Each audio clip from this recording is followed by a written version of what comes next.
stuff. Let's just talk. Let's give some basics or some things I want to do inquiry from the others. Walk me through the Santa Fe Institute. What was it about the time at the math? And this was in the late 90s. So they're not going to hear me on this part, right? We're going to do it both ways? It will not be on the video, but we do have you recorded. Fine. Remember, when you're answering on these questions, I'm not in the shot, and they're never going to hear my voice. So a little bit you got to repeat. In your answer, you got to repeat what my question was. Oh, a little bit. Okay. Santa Fe Institute. Why, when you're at the top of your game on Wall Street, do you decide to finance, which was at the time, or endow, or become the donor or sponsor, however you want to say it, for what was considered the most cutting-edge group of mathematicians in the world? Action. So Santa Fe Institute in the late 80s, early 90s, I was interested, I was on the board of Rockefeller. So that starts, Rockefeller, it's university formed by John D. Rockefeller to sort of give back to the community. It's east side of Manhattan, except it was old. It was sort of old-fashioned. They were talking about medicine, and medicine by itself was, again, subject to the ideas of science. They were trying to use science to find cures for disease. And I said, no, we need to do something different. We need to start interdisciplinary work. In most... How did a schmuck like you get on the board of Rockefeller? What year was that? I don't remember. Late, I think 89 and 91. So that's one of the most prestigious research places in the world, correct? Yes. Okay, how did a guy like you get on the board of a blue blood, internationally known, hard research, Nobel Prize winners all over the place? How do they pick a guy like you, a trader from, or basically some guy from Bear Stearns? Good question. So I was asked to be on the board of Rockefeller, and I think it was, I was on the board of Rockefeller, there was a money manager who said, Rockefeller needs someone with financial expertise because the university is growing and there's lots of new things. You have to, again, we go back to the original discussion the last time. Up until the mid-'80s or sort of early mid-'70s, the most important thing was your name. If you were Rockefeller, you already were considered to be brilliant. If you were head of General Motors, it was your reputation. It was who you knew, who your family was, what was your character. And then in the mid-'70s, basically, if you remember, you probably had a calculator. It was very advanced in those days to have a Texas Instrument calculator, where it could, by putting in the numbers, it would multiply for you to do square roots. And that was the first, and everyone who had a calculator was already advanced on Wall Street. A simple calculator, almost like your accountant. The most important parts of business were really now going to calculations. So it's not only mathematics, but it's things that could be calculated. Reputation couldn't be calculated. I could give you, are you a 10 on a reputation scale, an 8? What does it mean to have a measurement of your reputation? We'll get to that later. But places like Rockefeller needed someone to say, look, we're entering a different world where numbers and the numbers of companies, portfolio management was going to be balanced, it was going to be statistical. Jeffrey, could you come on the board? Potentially sit on the finance committee, Nancy Kissinger and a bunch of other people. And David Rockefeller and I got along very well. He was an unbelievable human being. Respectful to everyone. He introduced his driver as his colleague, not his driver. He would never say, this is my driver. He said, it's my colleague. And David started to explain to me world politics. So David would say, Jeffrey, money is going to be sort of the most important things. People don't understand money. You seem to have this knack for money. I said to David, tell me about your life. What was the worst and the best part of your life? So David said, when I grew up, everyone knew I was a Rockefeller. They didn't know that my father told me he would not leave me a dime. No money. But every time we went out to eat, me and my 5 friends in school, they would leave me the bill. They would expect me to pick up the check because I was a Rockefeller. And he said, I was chairman of Chase Bank. And he said, I remember like it was yesterday, one of the headlines in Time magazine said, David please fire yourself. So he thought that there was a world that existed that would be a combination of both politics and business and leadership. What do I mean? He formed something called the Trilateral Commission. The Trilateral Commission is some spooky stuff. People said it was something, the Illuminati, there's some mystery about it, people that ran the world. It was politicians, but David said most countries, the politicians get elected for 4 years or 8 years, separate from the royal families in England or in the Middle East. Someone's there for 4 years and then they're not there anymore. The most important people to have stability and consistency would be businessmen. So he formed this Trilateral Commission of businessmen and politicians from 3 major continents. So it was the North Americans, the Europeans, and the Asians. So he said to me, would you like to be on the Trilateral Commission? Now, I was 30 years old, 32 years old. I said, great. And he said, well, you have to fill out this application so they have your bio. And I looked at the list of people, and it was Bill Clinton, former president of the United States, Paul Volcker, every great leader in America, the Asians, the Japanese, and with a very long description of their history. And they asked me to fill in what I would like to have written. And I wrote Jeffrey Epstein, comma, just a good kid, which I thought was funny, nobody else did. So in answer to your question, at that time I recognized around the world that monies and currencies were not really well understood. But again, it was only numbers. So numbers, and I'll get to the fact that it was bad thinking. Numbers are very good. Are most people that you meet, even on the Trilateral Commission, when you meet most people, do you find most leaders financially illiterate, economically illiterate? Most political leaders don't come out of a background of finance. Most political leaders come out of a background of being popular. So in some of the countries, in some of the African countries, for example, they might have been a military person. They were a general. In some of the African countries, they might have been a disc jockey. Or in our country, they would have been an actor. The knowledge of money they don't have expertise, they have no degrees in finance. They really, and this is one of the major problems, their expertise, if they have any financial knowledge, is of their own checking account or bank account and filling in their own taxes. So many world leaders who don't really have a financial underpinning make fundamental errors when it comes to money on a country or institutional level. Let me give you an example. If you, Mr. Bannon, if I said your assets increased last year, you'd say, that sounds pretty good. And I'd say, what does that mean to you? You'd say, well, I have more money. I guess I'm wealthier. I'd say yes.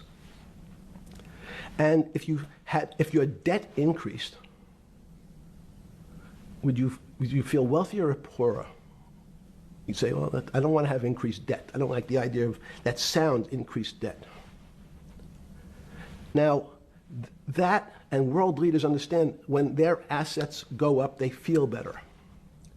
However, institutions like banks, things that people don't really understand are financial underpinnings of banks. When I say your bank, Mr. Bannon, you have the Bannon Bank, you doubled your assets. Sounds good, but what does it really mean? It means people owe you more money. You don't have any more money. What? Yeah.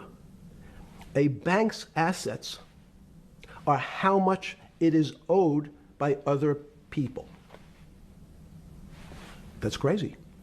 So if the bank goes from $2 billion of assets to $10 billion, it means people owe it an additional $8 billion, but their assets have gone up.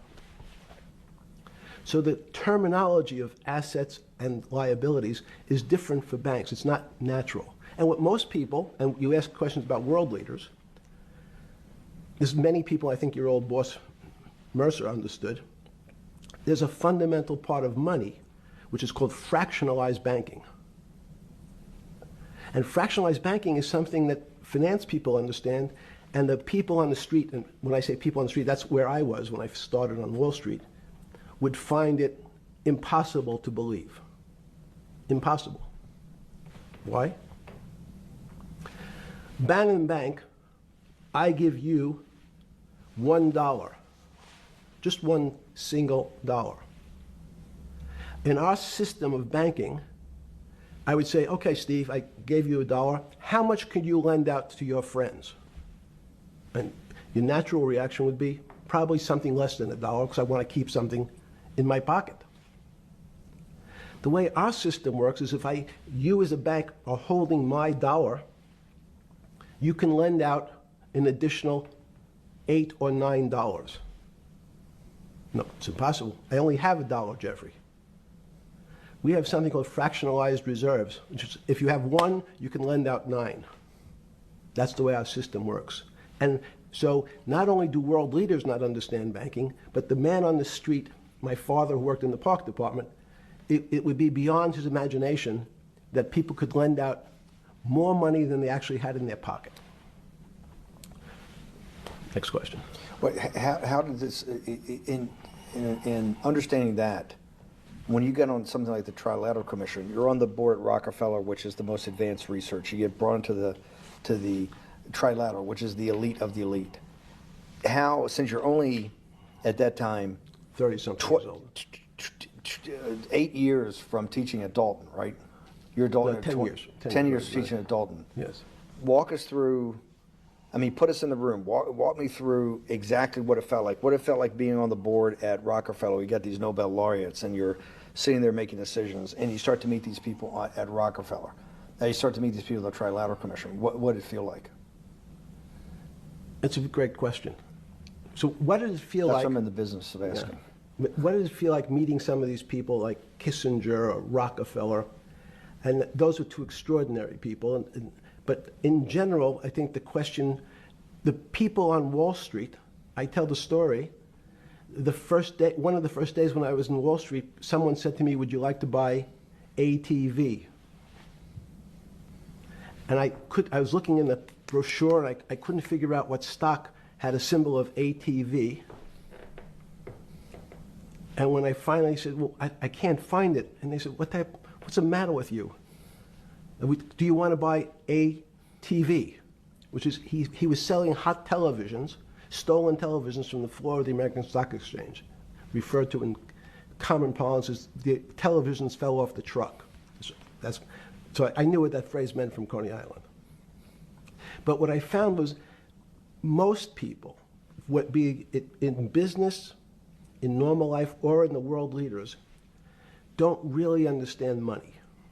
It is something they think about. They have a sense of what it is. They certainly want more of it. But they also make statements like, we want more money, but we don't want more debt, which just shows a misunderstanding of what money at its core really is. So most people don't, they want to make it, they want to save it, but to understand it intimately is not a normal characteristic. At the first Trilateral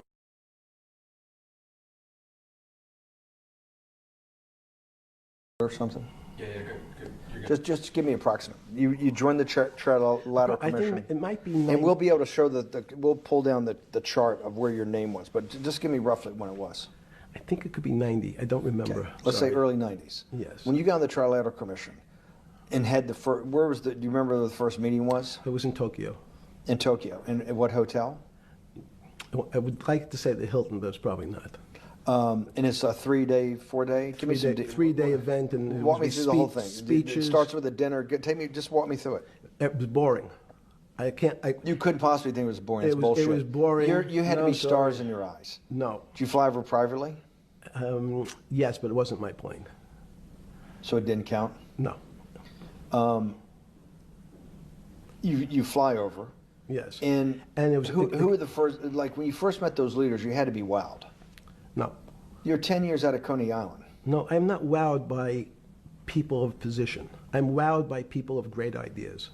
And I don't care if it's the bus driver.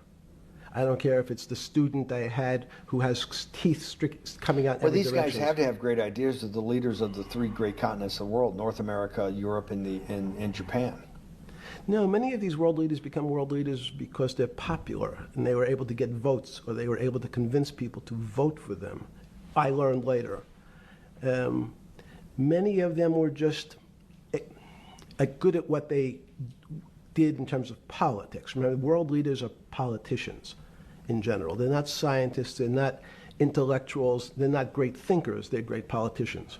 At the first Trilateral Commission meeting that you remember in Tokyo, sometime in the early 90s, do you remember what were the big issues of the day that they were talking about, and what did you think about it? Yeah, in fact, it was funny because they were talking about inflation, and they were worried that what would happen, how do you control inflation? And as a mathematician, I didn't understand the concept. I don't understand the concept today.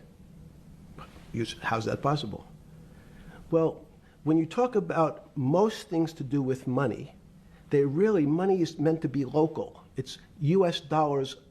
Then I understand what it means. If inflation, it means my dollar today inflates, and it doesn't buy as much as it did a couple of years ago. The prices go up. I don't have it seems that everything is great, but in fact my dollar is shrinking in value. If you, and you're the financial genius here. I'm just a lowly M&A guy. Sure. If you let me finish the thought. Go ahead. So if you're in America, you can feel inflation. Your salary's gone up, but you can't buy the same car. In fact, it starts to feel weird because the value. That's why I wanted to ask the question then. This is my point. Sure. The people who live and breathe this, the central banks, have been haunted by the specter of inflation since the late 70s. Yes. First off, tell our audience, how did that happen? The two great financial events in the 20th century, I'm not going to get to the 21st, were the Great Inflation in Europe after World War I, the Great Depression, the hyperinflation in Germany that led to the rise of Hitler, and then this inflation in the mid-70s. Before you go to explain inflation, why is the specter of inflation always the central thing in central bankers' minds? Because it goes back to the first concept I said, the weird concept of fractionalized reserves. The system is not well understood. And most systems, in fact, are not well understood. We don't know how our digestive system... Stop. This is impossible. This is impossible. The world banking system, the world currency system, the world monetary system has to be so well understood by the Greenspans of the world and the Bernankes of the world and you, right? The currency traders, the guys making billion-dollar bets every day, the legendary guy on Wall Street in the late 90s, Salomon Brothers. Lou Ranieri? No, the guy that wrote the money. Michael Lewis? Liar's Poker? Yeah, Liar's Poker. Who's that about? That great trader. Lou Ranieri. No, it wasn't Lou, the guy that ran the desk. That eventually ran the hedge fund that went long-term capital. Yes, I don't remember. Who's the guy? I want to say, I don't remember. I'm sorry. Lou Ranieri is big, but those guys have to understand the system perfectly. No, they don't understand the system. They understand the local part of the system. So, for example, why is not only inflation, most bankers are terrified if the public understood that the bank really doesn't have their money at any one time. It's one of the things during the Depression, there were runs on the bank. The reason the banks don't keep much money in the actual bank is they assume that not everyone's going to want their money on the same day. So it's not really the fear of inflation. The fear is a run on the bank. Everybody wants to take out something that doesn't really exist. Inflation is tied to interest rates. It's a more complicated example. But when your money doesn't buy the same amount of product this year than it did last year, if it buys less and less, like it happened, you used the term hyperinflation. There's certain countries that are not managed well, like in Africa at the current, A $100 billion bill, $100 billion bill in Zimbabwe is worth 1 American cent. That's the perfect example of hyperinflation. It goes up, it doubles every day. So people are afraid that their value in the system starts to break down. But so if I said to you, does your doctor understand your body system? You'd say, well, I hope so, because I want him to keep me healthy. But you could have a kidney infection, you could have a heart attack, you could have a broken knee. There's lots of pieces of this system. And in fact, when you ask the question, very few doctors understand your entire body. There's a specialist for your knee, there's a specialist for your polynoidal cyst, there's a specialist for your head, and now we have specialists in different areas. So and I'm going to get to your first question about Santa Fe Institute. The world economy and your body are both comprised of little systems interacting with each other and making one big system. This is what's stunning for all the little guys out there, the populist movement, the little guys that haven't had a pay raise in 30 years. They think that these elites, have everything. The guys in the room making the decisions, the party at Davos guys. You're sitting there, you don't think many people today really understand the complexity and really all the moving pieces and how they interconnect to the world's financial system.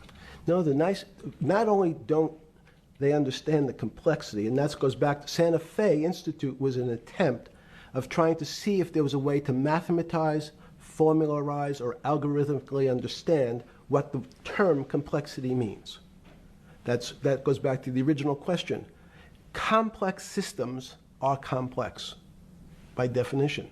But there's not necessarily, it's not one level of complexity. As we might say, well, our fingers are complex, the movements, the muscles of our hands. But it's not as complex as the blood system. Now I have a circulatory system. I have systems on top of systems. So that there's no one group of or person that really understands the way the body works. There's no one group that understands the way the financial systems work. You might understand U.S. bond market. Now, you've asked about the trade of long-term capital.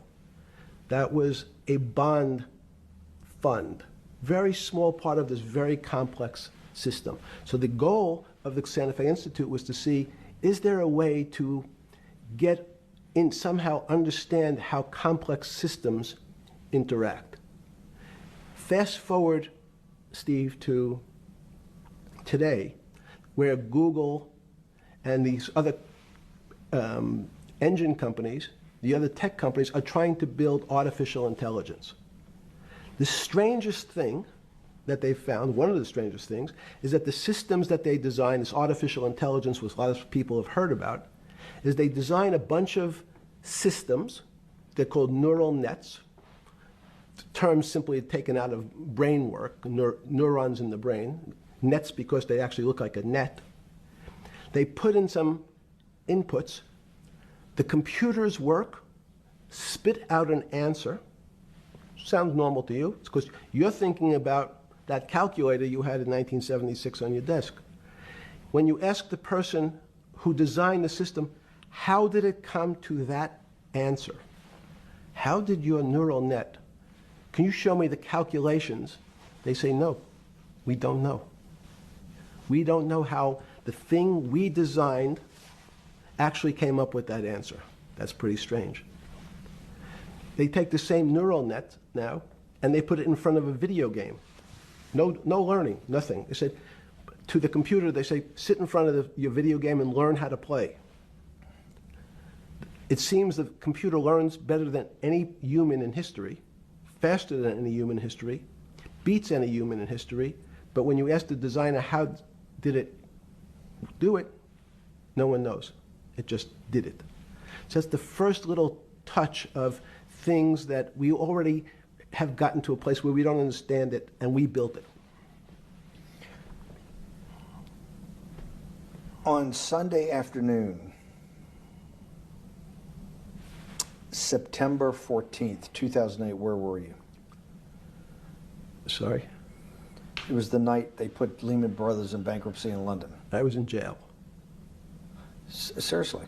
Yes. So the financial crisis of 2008 happened when you were in jail? Yes. Oh, this is going to be so amazing. This is going to be so amazing. I take it you didn't have your Wall Street Journal dropped off to you in the morning, your Financial Times? No. How did you hear about how did you hear about, because I want I forgot about this, but yes. I'm trying to get, this is going to be amazing. This is, let's go back and do that again. Sunday afternoon, because I want to find out about people, the geniuses understanding the complexity of the financial system. Because I think the best example we have is the financial crisis, the crash of 2008. Sunday afternoon, September 14th, I think it was, 2008, is when they were working feverishly in Midtown Manhattan at the Lehman Brothers offices and at various law firms around town, and with the Secretary of Treasury and the Federal Reserve, what they're going to do with Lehman. They decided they weren't going to save it. And so they prepared to put it into bankruptcy at the open of the market in London the next day.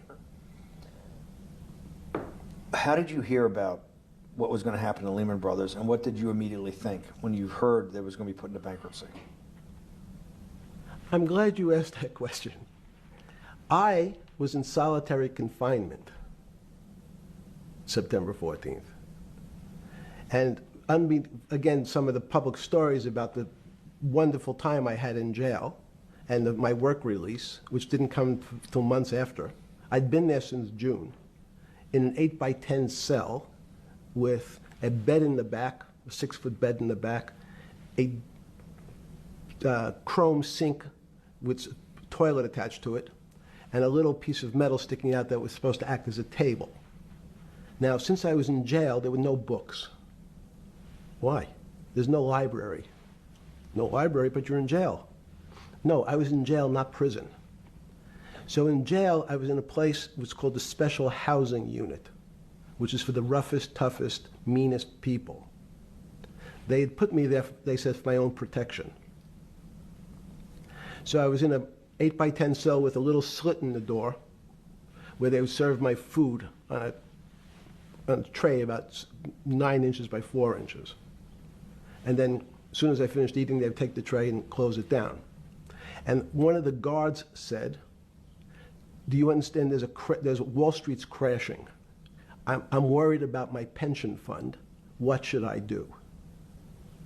And I said, sorry, Wall Street's crashing? What's happened? And he said, there's some crisis and some companies are going bankrupt. I said, are you sure? And he said, yeah, it's all over the papers. We're all terrified we're going to lose our life savings because we have either a 401k or our pension funds. We don't know anything about money. Mr. Epstein, can you tell us, like, what's going on? Am I going to be able to afford my children's education? Am I going to be bankrupt like this company called Lehman Brothers? And there's another company in the front page today called Bear Stearns. Oh, no, I said. Why? Because that's the company I was a partner in. And in fact, that was a company I had a very large investment in. So, as a great story, I didn't have my Wall Street Journal, but in the early mornings, you're allowed to make 2 phone calls, collect. And when you pick up the phone, you can dial a number, and when the person picks up, they say, you're getting a call from the Palm Beach County Jail. Will you accept reverse charges? And the person either says yes, and the call goes through, or the person says no. The person I had called was Jimmy Kane, the president of Bear Stearns. And I said, tell me what's going on. And so that my knowledge of the financial crisis happened with Jimmy, who was at the center of the storm, telling me about what Lehman had gone under, and they were trying to figure out a way, should they bail out Bear Stearns? Did it strike you at the time of the mess you had made of your life to be in a situation that you're one of the greatest financial minds in the world, looked at by world leaders and asked your thinking by the most prominent and important people in the world, and here you are in solitary confinement. You got to make a collect call to somebody. Did it strike you at the time how how all the threads of your life had come together and put you in a position, or you had put yourself in that position? No. So it never struck you when you had to make one of your 50% of your collect calls that day, you called the president or the head of the CEO of Bear Stearns. The biggest financial event in your life is taking place, of which one, every important person in the world would be seeking your opinion. Number two would be a once-in-a-lifetime opportunity to apply your craft. Number three, it would be a once-in-a-lifetime opportunity to make money if you were smart, and obviously you're smart. You're telling me here, truthfully, that it never hit you at all of how you'd ended up in a place where you had to make a collect phone call from a jail cell that was 6x9 with a steel bed and your food being passed in through a slot. The question you want to ask is, who was the other call to? Okay. Who was the other call to? The other call was to my friend at J.P. Morgan, who was then, I didn't know it at the time, trying to buy Bear Stearns. So at one point, I had two phones. It was difficult because they're afraid people are going to hang themselves with the phone cord. So they don't actually come together and they're pretty short. So I was actually going between two phones talking to Bear Stearns and J.P. Morgan at the same time. So I found it amusing. And it never struck you about how to end up in a situation like this? No, that would be probably means I would be too self-aware. You can't possibly expect me to believe this. I know. I don't believe it. You're telling me that during that day, you never had a moment. You sat there and go, what the fuck have I done with my life that I'm in a 6x9 jail cell when I should be on a trading desk or I should be in my $250 million greatest townhouse in New York City taking calls from the king of Saudi Arabia, the president of China, the head of Russia, the president of the United States to save the world's population from a financial debacle. You honestly expect me to believe that that never happened? You're suggesting I was sort of somewhat depressed, and how could this happen to me? I'm not saying depressed. I'm saying a moment of awareness of how could I get myself into this situation. No, I would just say how strange that this happens. It's strange. I'm wearing a jumpsuit and flip-flops. What color was the jumpsuit? Brown. Brown. Brown jumpsuit. Yes. I notice I don't see you in a lot of brown. No. Brown jumpsuit and flip-flops. Flip-flops, yes. With no access to books, no access to newspapers, no access to anything. You had lived on information. Except my Almond Joy bars. I had extra Almond Joy bars. Did you eat Almond Joy bars and things like that because you're afraid of what the cooks did to your food? Yes.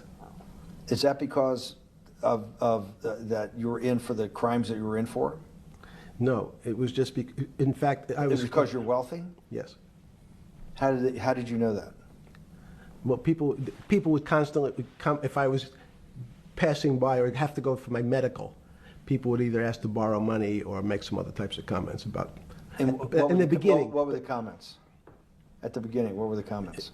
It serves you fucking rich guys right that you're here next to me. There was nothing about your crimes. No.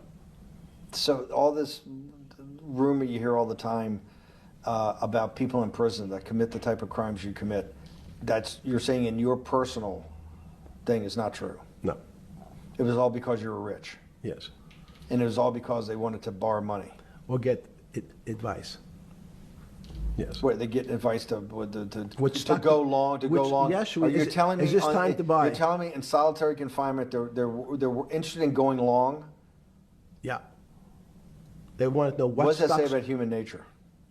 Well, what I think the people find, one of the reasons they wanted to keep me in solitary confinement was they're afraid that everybody would want to know which stocks to buy.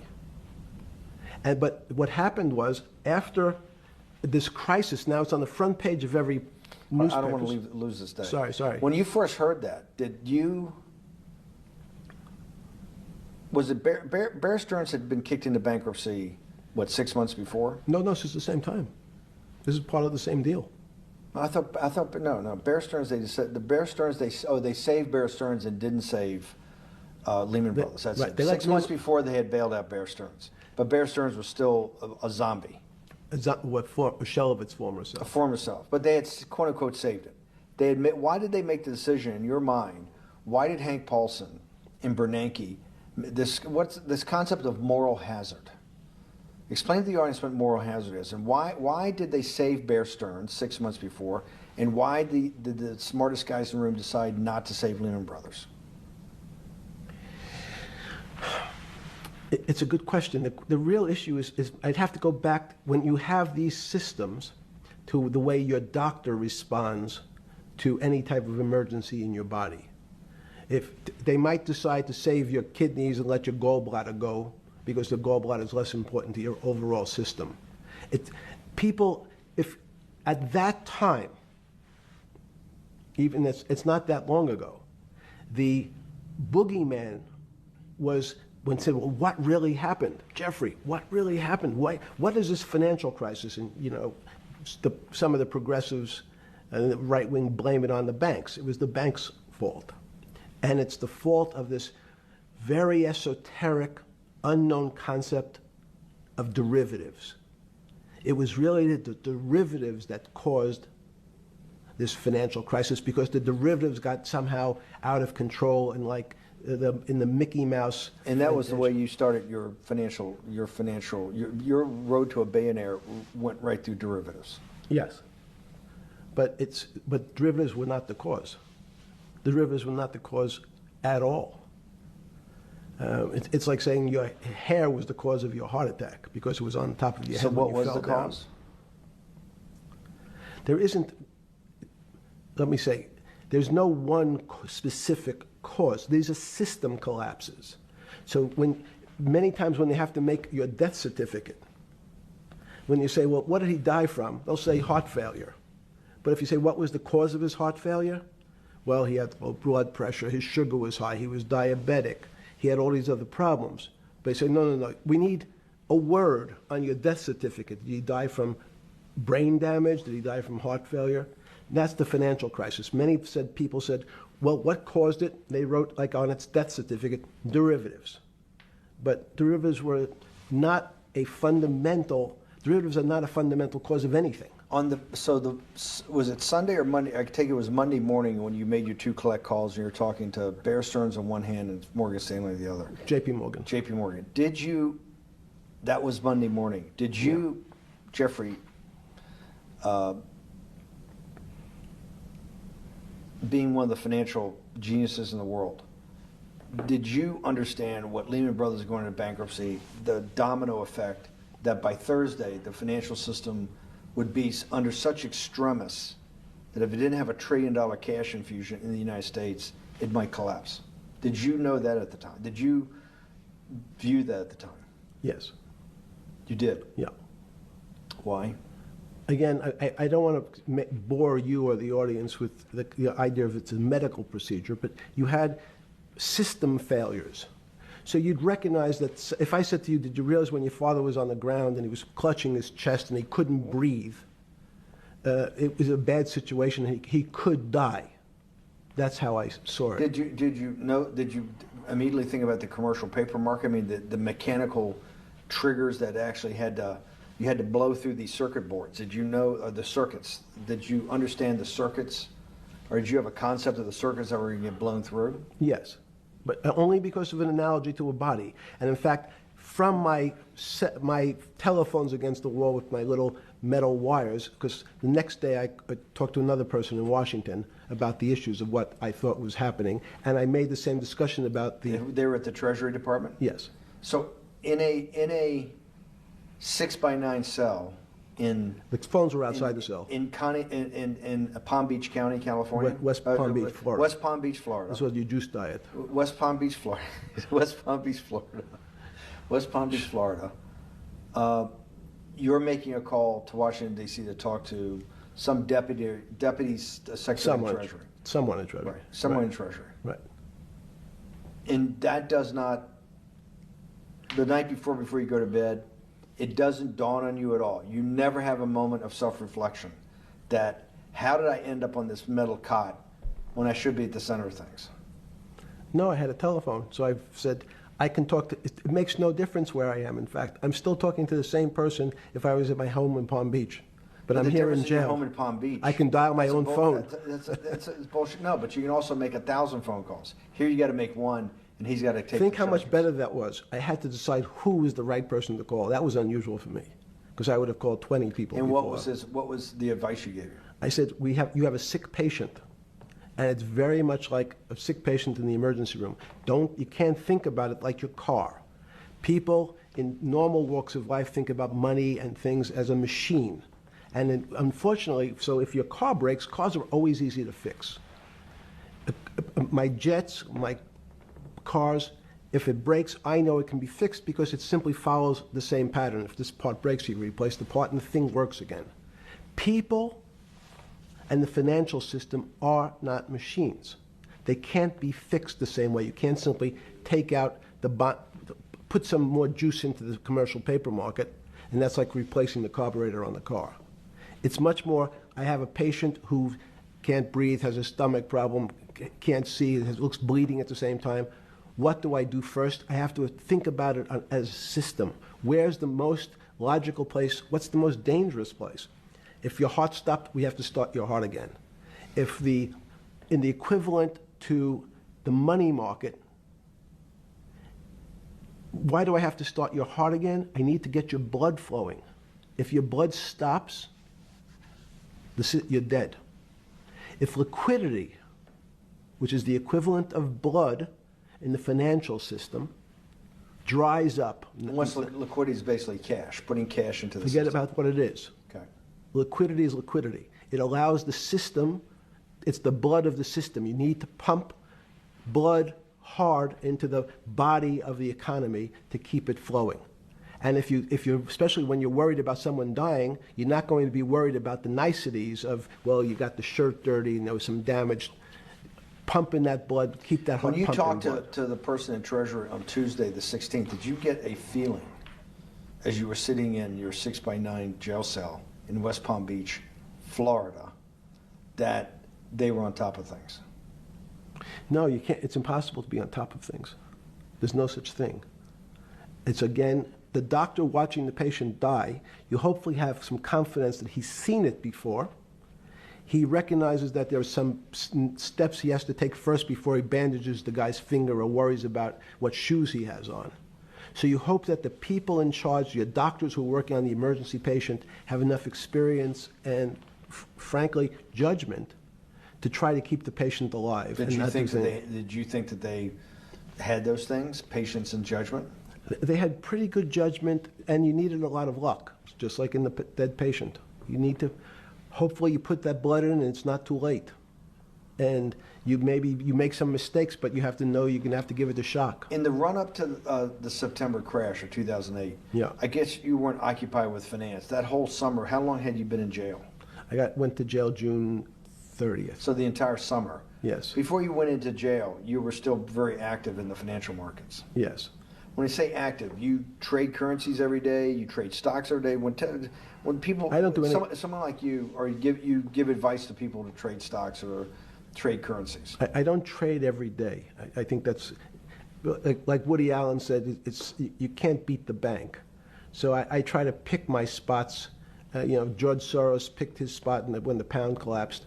This would have been a great money-making opportunity that passed me by when I was in jail, but that's not how I think. In the run-up to that, in the spring of 2008, that's when Bear Stearns got in problems, I think, in the spring of 2008, and they decided to bail it out.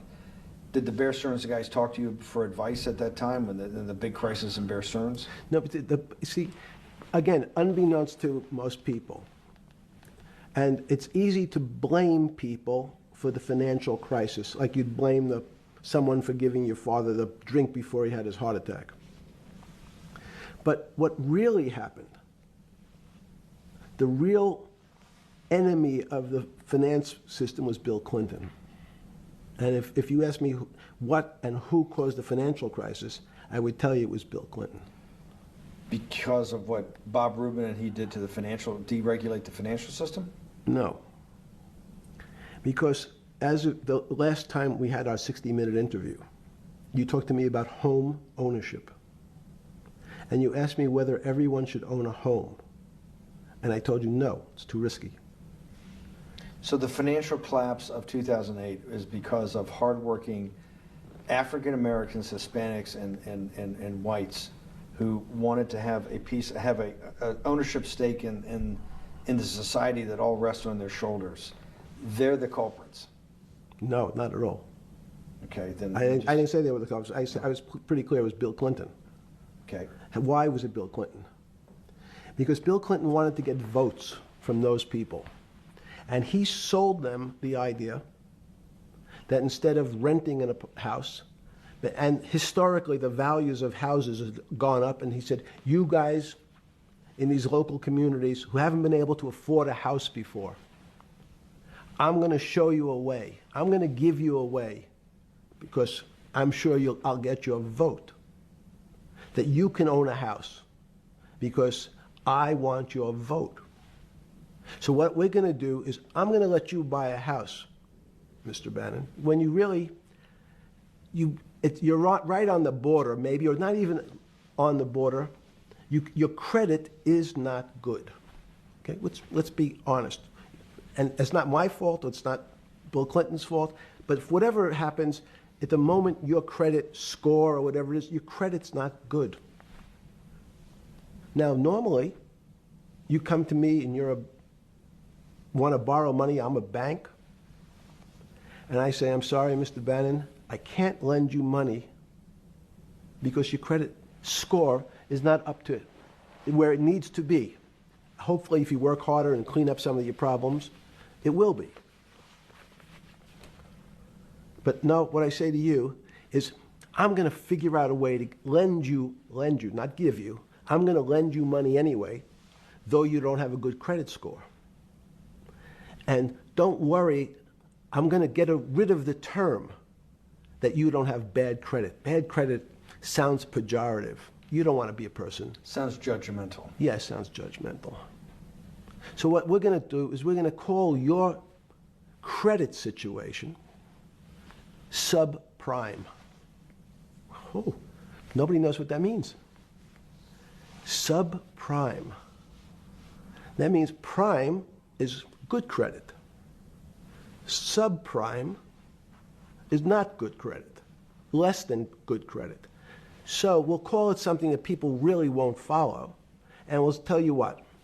We're going to have people lend you money, though you are a subprime borrower, and I will figure out some government agencies to guarantee your loan, though I don't think you're a good risk. So the banks say, no, no, no, we don't want, initially, the bank said, sorry, this is too risky, Mr. President, for us. We're in the business of managing risk. It's not our money. It's the hard-working people's money sitting in our bank. We can't lend to people whose credit is not prime. You're asking us to lend to people who are subprime. And he says, here's the key, if you don't, Mr. Bannon, I'm going to make sure the Justice Department charges you with discriminatory lending because you refuse to lend to my subprimers. In business terms, you should never lend to. But what we'll do is I'm going to form an agency called Fannie Mae and Ginnie Mae, just another agency names. They'll guarantee your loan. So don't worry.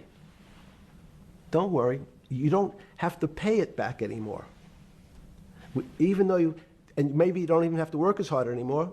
That's probably a harsh statement, but these players, these two big firms, Fannie Mae, will guarantee the fact that that bank will receive its money. Now, the bank says, wow, best deal in history. I refused to lend to Mr. Bannon, but now he has the big brother, his Uncle Sam. He went to his Uncle Sam, and Uncle Sam says, I'm guaranteeing it. The bank says, I want everybody. Give me as many people as you can give me, because Uncle Sam is the best credit in the world. Not only that, it's the United States government. We'll take it all. We'll take as much subprime as we can handle. because it's the best investment for the moment. It's a strange investment because it has politics that has inserted its way into the numbers. Politics doesn't belong in the markets, but now we're going to have, I want the votes, we'll make guarantees that you who can't get a house normally will be able to get a house from the bank. The bank says, this is the best deal in history. We will package 100, 300, 1,000 of you subprimers, and we'll sell it off to somebody else. And the whole system becomes mired in subprime mortgages. That's becomes the issue. What do you mean mired? There's just too much supply. It's a supply-demand problem. You get too much supply? No, it's a very good question. What does too much supply mean? Well, then you get to people, go back to your first question to me. Government leaders. Government leaders know if they're good, and they can do mathematics, they can balance their checkbooks. So certain people in Congress said, well, how do you value these subprime mortgages? The banks say, we've been valuing them the same way we've always valued them for the past 20 years. The accounting firms, there's something in this country called GAAP accounting, which is a standard type of accounting. And we account for them the same way we've always accounted for them. If we paid $1,000 for your mortgage last night, when we put it on our books today, we're going to say its value is $1,000. Makes sense. I paid for it last. What's its value? It's $1,000. That's what I paid for it last night. No. The Congress people said, that's not really a good answer, you know. That doesn't give us confidence that you know what you're doing. Because what happens if you have to sell it tomorrow morning? Something's happened and you have to sell it. Remember, there's kinds of stress tests. Would you be able to value it at what you paid for it the day before? And Wall Street says, that's not the way you can think about this. This is crazy. We always value things at the cost from the day before. And they changed the accounting method, in essence, to say not what it was worth yesterday, but if I have to sell, what would it be worth? That's impossible. So what happens is every bank now has to value something they bought yesterday at lower than they paid. Never before in 20 years did they have to do this. So something they bought at 1,000, on their books was 1,000, is now 990. That starts to, you asked the question about what did I start to think about. Something's 1,000 and 990, this person now has to value it at 980. When did you first start to get nervous, understanding Bill Clinton and all this? Did you change glasses? Yes. Okay. I changed shirt. I saw that black. Are you okay with it? Yeah, great. I think we're going to have all kinds of changes. I'm experimenting. Yeah. Okay. When did you get a feeling? Did you ever anticipate, before it happened, something like 2008 could happen? No. How could that be? It's the word I can beat it to death, is that it's very much like would I anticipate I'll have a heart attack tomorrow? Unlikely. Was 2008 a heart attack or a stroke? Debilitating? It's a better, it was both. But why was it both? Because in fact, as I said, the blood was getting dried up in the system, and the head, which is sort of the central bank, wasn't working. So to some extent, it was a combination. It was a crisis. Did you see that building up over time? It's always been lurking in the background. I mean, if you have an older parent, would you say it's possible? Did you anticipate him having a heart attack today? No, you hope things are going to go better and maybe they'll fix it up.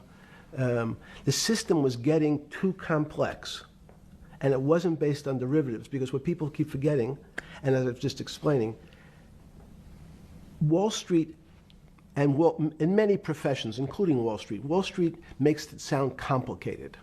They don't want the little guy to understand what they do because they make so much money and they don't do very much.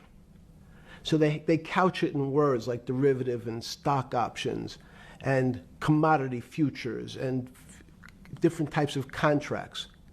It's all fairly, everyone is capable of understanding it. It is not complicated.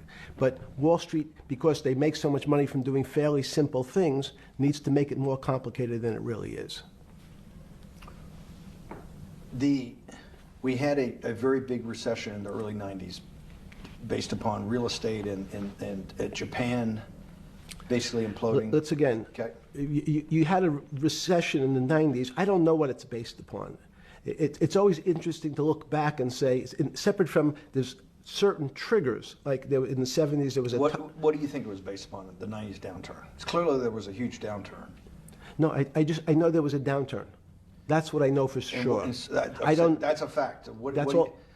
Everything else is sort of speculation about why did he have that? I understand that, but there's some speculation that has 0% probability of being true, and there's others that have 90%.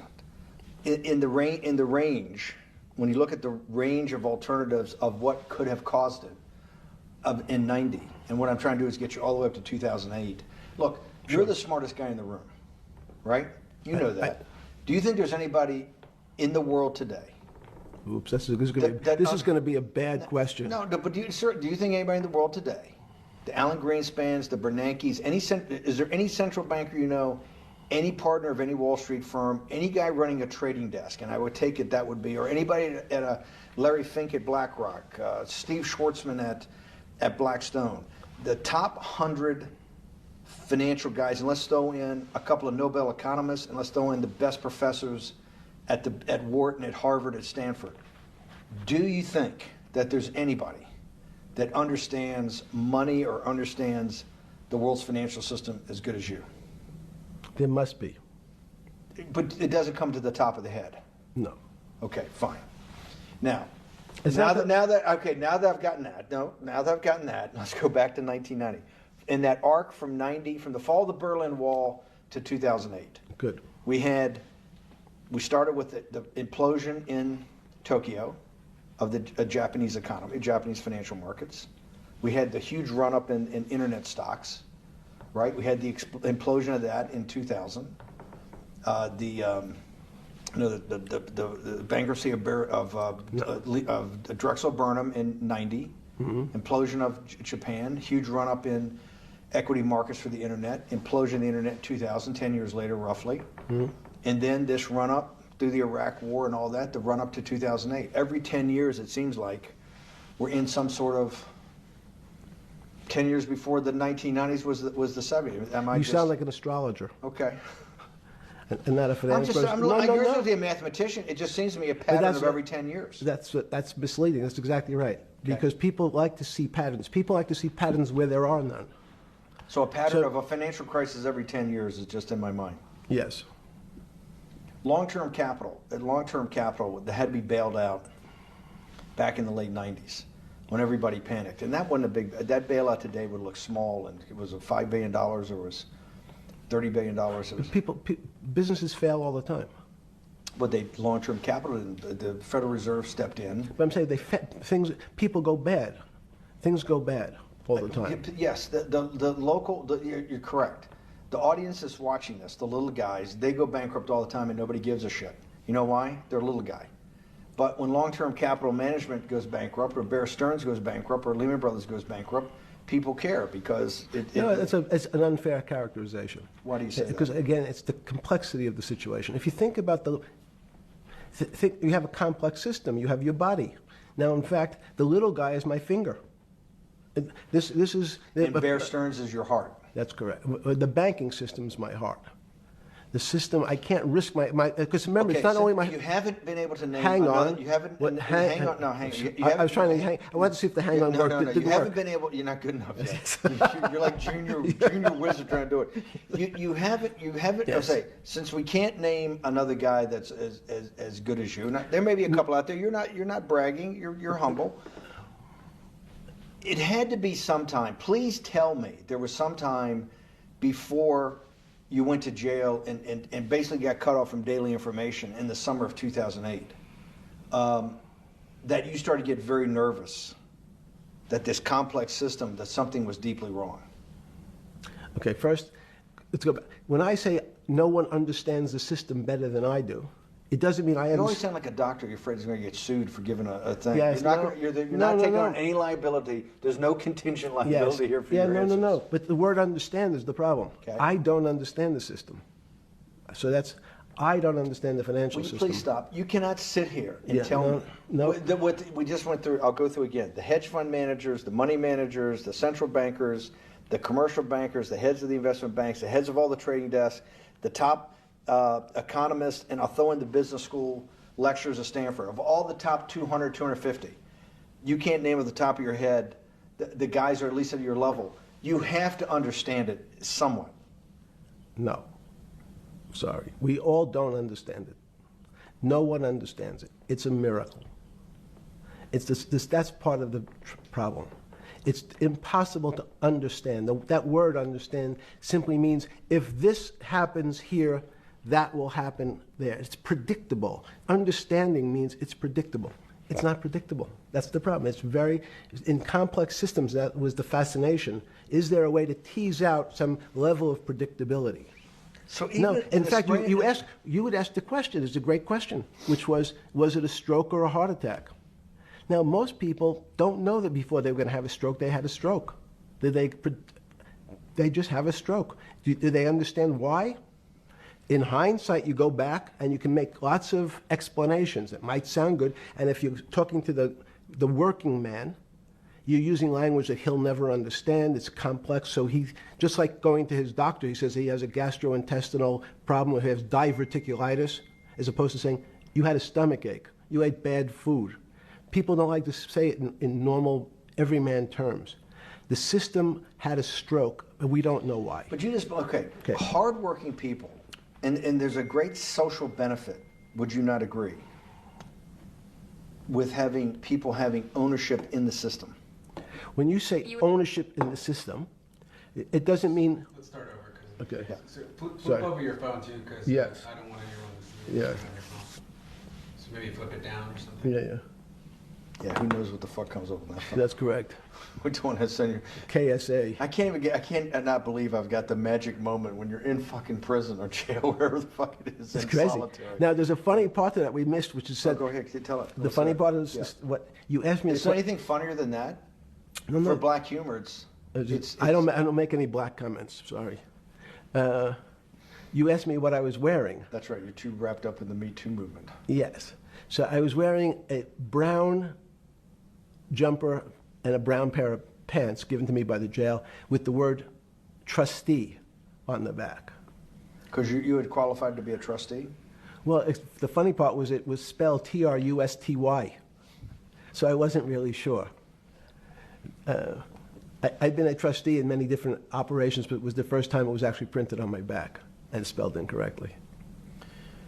Probably had a higher level of being a trustee at that than you had at all the boards that you were trustees, right? Yes, because as the trustee meant you get two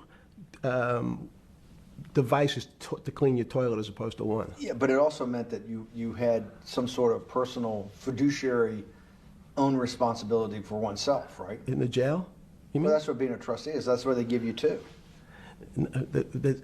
Yes, you get two cleaners. I was a trustee in the jail because I was able to teach some of the kids to help them get their GED. So that's how they gave me a trustee job. There's no time. I got to go back to this because I'm like a dog with a bone in this thing. Yes. You can't. There's something deeply fucked up with you. At least something. Well, we know there are things deeply fucked up with this. You will get through in this film, Right. but you cannot possibly sit there, knowing that you came from nowhere, knowing that you went to the very top of what is considered outside of science and maybe physics, the thing people most admire because it's like alchemy, understanding high finance.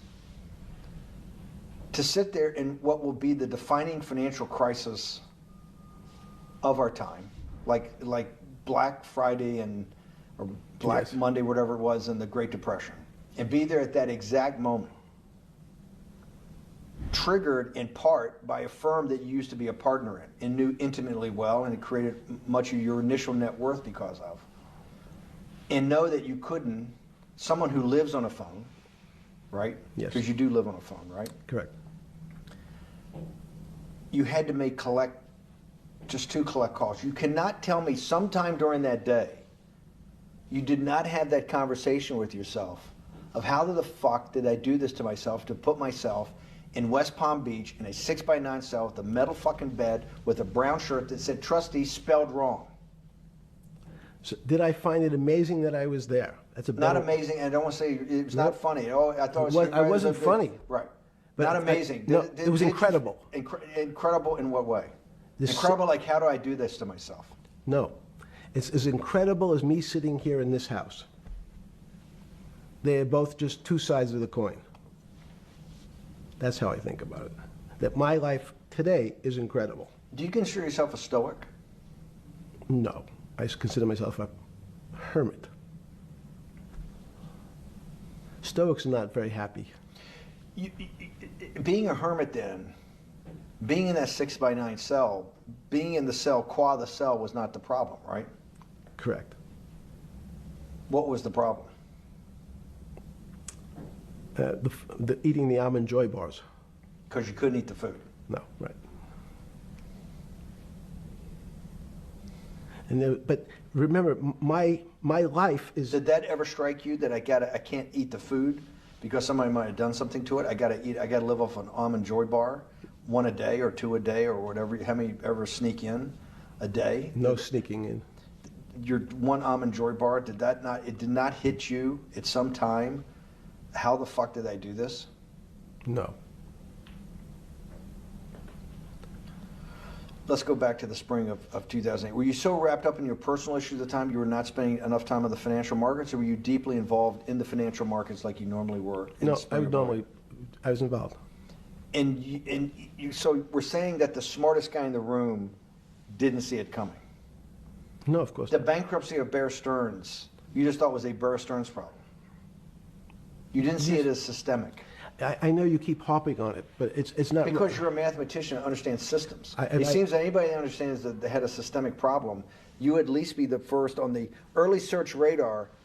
If you're not going to see it, then I'm really afraid, because that means that I always assume there's at least a set of guys out there that have some sort of sense that something's not right.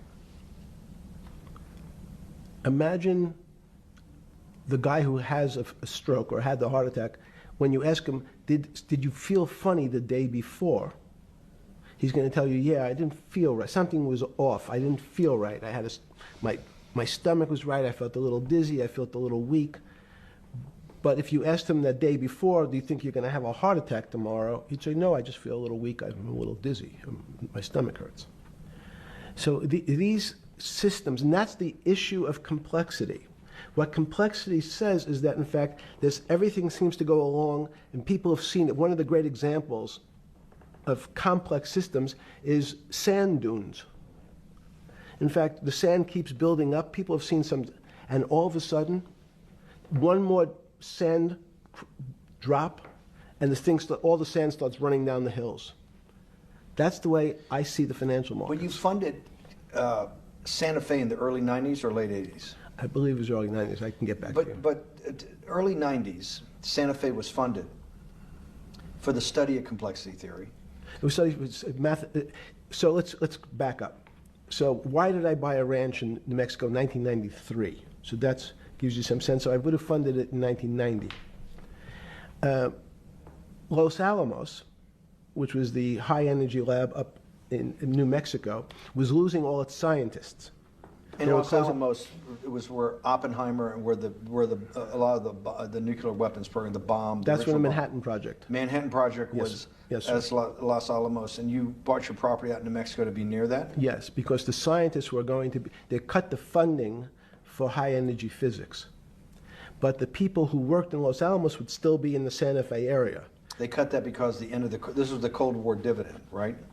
I don't remember exactly why. It was because, again, people thought that physics and high-energy physics really wasn't that important. Because that was about nuclear weapons. No, it was because they decided, which may be not right, this was the same time that Murray Gell-Mann came up with the term quark, Q-U-A-R-K. He picked it out of an old poem, the word quark. But it was mysterious. So they were starting to understand in the 90s that our world of the physics world, there was things that were just unexplainable. They called it strange things. You gave it a name. You gave it some characteristics. You called it had charm, was one of the terms. It had a charm. It had a flavor. It had a color. But no one, Mr. Bannon, understood what it was. Just like the financial system. And you wanted to investigate that? I wanted to see if we could build tools so others smarter than me could help investigate it. And that was the beginning of your concept of the Santa Fe Institute? Yes. And Santa Fe Institute was founded to do study in this type of... Can these areas of strange things be described by some form of mathematics? So that's what I'm trying to get at. The foundational thought, the organizing principle of Santa Fe, yes, in the high physics lab at Los Alamos, right, which had been the headquarters of Manhattan and the Trinity Project, right, the bomb. Yes. So you're talking about the elite, the high priest of physics. Of physics. Yes, sir. Which high priest of physics, some subset of that is also mathematics. Yes, they're both similar. Project out. One of the tools you want to do is to make sure that in this complex system, the finance system, I'm doing a lot of this for philanthropy and a lot for the good of mankind, but also to be able to understand this complex system, the most complex outside of maybe our body, of the financial world. Yes. Did they create tools, or were you smarter in then the mid-aughts, 15 years later, than you had been then because of work that was done at Santa Fe? No, it was great.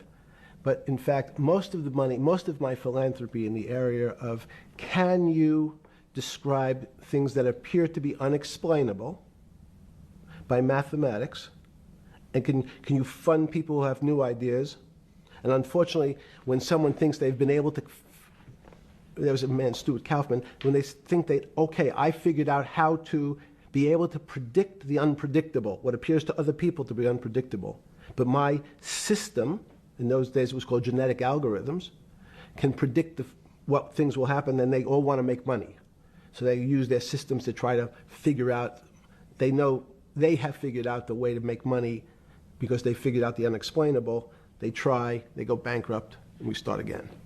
So with a cold view, what I've come to realize is that the attempt to mathematize, formularize, or what in your prior work, to understand what really is, in today's world, still unexplainable, is impossible. They're miracles. Your first head of Santa Fe was Christopher Langdon, I think. Langdon from Australia. But Murray Gell-Mann was Murray Gell-Mann was the funder. He was the yes, rock. Yes, he was the rock. He was a Nobel Prize winner? Yes. Yes, and a wonderful guy. He came out and helped us with the Biosphere 2 project. He came with Chris Langdon. Yeah. Chris Langdon was the operator, the day-to-day guy. Chris was doing artificial life. Right. Murray tried to lead his own artificial life. Yes. When Chris came to Biosphere 2 for the first big conference we had in 1994, he was one of the most impressive guys there among all the world's elite. Kew Gardens, the Lawrence Livermore lab, the labs at Sandia, all the major universities, Lamont Doherty, all the big Earth observatories, Woods Hole. What set Langdon apart, I thought, and the reason I invited Santa Fe to be part of it, was Langdon actually made a presentation that everything, and he was making this to scientists, a lot of marine biologists, a lot of people that were just beginning, Wally Broker and people who were just beginning the study of climate change, at that time called global warming, that he made this compelling presentation that everything's really mathematics. Yes. It's all just back to math. And you have to, all these experiments you do, one of the reasons they're not considered by the high priest in physics as being real experiments is that they don't have a mathematical basis to it, and everything has a mathematical basis to it. Langdon seemed like a radical visionary. What happened to that concept? You go back 350 years. So you have Isaac Newton, you have Leibniz. Move forward, you have people like Heisenberg and Gödel, and what every one of those mathematicians and philosophers came to understand is that there's numbers can describe certain things, approximate certain things. But in fact, trying to put measurements and numbers on other things that are really unexplainable is folly. 300 years ago, they said that unexplainable realm was God. And people who attempted, in fact, to explain the unexplainable, who said, yes, I understand the unexplainable, were charlatans, they were the occults, they were the astrologers, they were the con men. Alchemist. Yes. Well, no, alchemist was, in fact, they believed that there was a way to transmute one metal into another. In fact, they always wanted to see if they can create gold. There's no reason, if you think about it, they recognize that one metal is different than another metal because it has some additional pieces to it. It has additional neutrons or protons or electrons.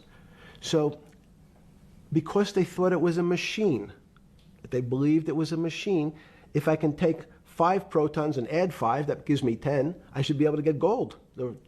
Move everything around inside these systems, the molecules transmute one molecule into another, and if this molecule I've transmuted it into is gold, I'm a rich man. It's back to money. But there's something strange happens.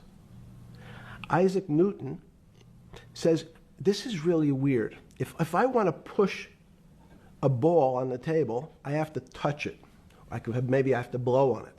But I actually have to push one side of the ball or the book to move that side. I'm pushing here, and obviously this thing is what appears to us humans to be solid, so it moves as one thing. But the only way to get something to move was to touch it or put a force against it. Okay, seems to make sense. Everybody has that experience. I want to lift a glass, I lift it. If I want to push a ball, I push it. If I want to pull a ball, I pull it. But he recognized when the ball fell off the table, it went in a different direction. How's that possible? Nobody pushed the ball down. And he said, this is crazy. Why did the ball go down? I didn't push it. I just let it go. So someone's pushing the ball. Because I know that I am confident that the only thing that gets something to move is with a force that pushes. So there's a force that's pushing the ball down. In fact, he called it gravity. He measured how fast it was pulled, but never was able to explain why it happened. How is it? What is gravity? It's this. Everybody says, well, why did the ball fall to the ground? Because gravity took it. But what's gravity? That's, as Feynman would say, that's the name of the thing. We have no idea what it is. This goes to Santa Fe. They were trying to explain the unexplainable. Can we measure? Can we figure out a way to predict the stock markets using these types of chaos complexity? Before we get there, let's walk back through it. Let's go back to Newton. Sure. Pre-Newton and then Newton. What did Newton solve that for millennia up to Newton had not been solved? And then I want to go forward all the way to Santa Fe, what they were trying to solve. Let's start with just 2 or 3 of the basic guys, but let's go with Newton. What pre-Newton, it was what? And then why is Newton such a genius? In such a in the, I think mathematically they told me one time, I've seen there's been 115 billion people roughly that have lived on the earth. And of that 115 billion, Newton. Are you sure that's a number? That sounds a lot very high. We only have 7 now. I think in the history of the earth, I think I'll pull up the stat for you, but I think it's 115 billion people. They figure that probably is inflation. That's why have lived on Earth. But he's one of the handful of the most important. What did he solve for? Why is he so important for how we live today? And then we want to go through Leibniz and the other, two or three other major ones to get us to Santa Fe? Well, it's a long journey. This is the heart of what we're trying to do. Let me take a bit of a detour just Okay. a second. What if you went to high school and the last year in your high school, you took calculus. So Isaac Newton sort of invents calculus. Well, that sounds invents, mathematicians. To torture seniors in high school before they graduate. Yes, but obviously, no, yes, the answer is yes. Certain people could never do calculus. Why is that? Why is calculus why is that the dividing line between, to me, people who can handle that and can go on to do certain things, and people just hit the wall, even if they know math? It seems to me that that calculus is the thing that changes. It bridges. That's because it's about the theory of change and the theory of how things change. It's a great question.